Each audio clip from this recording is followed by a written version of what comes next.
This is a auto welding machine, and this like welding wheel. এটা এমনভাবে crash হয়েছে spark করার পরে। এটা এখন ওয়েল্ডিং ছাড়া, মানে ওই আপনার কাপ গ্রাইন্ডিং ছাড়া এখন আর কিছু করা যাবে না। যতই কাপ দিয়ে মোড়ামুড়ি করুক কোনো লাভ হবে না। হুইলের অবস্থা খারাপ, উড়ে গেছে, স্পার্ক করে তো হয়েছে।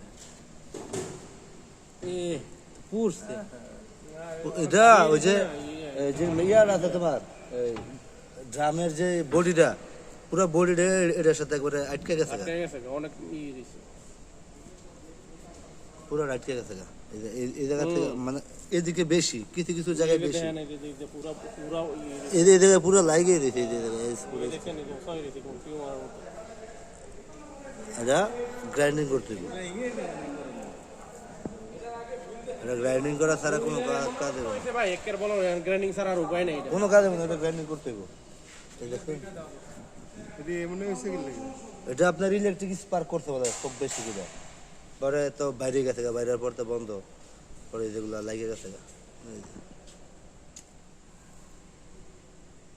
এটা যদি বারবার গ্রাইন্ডিং করে তাহলে তো আপনার আছে না এমআরই পেপার যে ওইটা দিয়া ওইটা দিয়ে করতে হবে।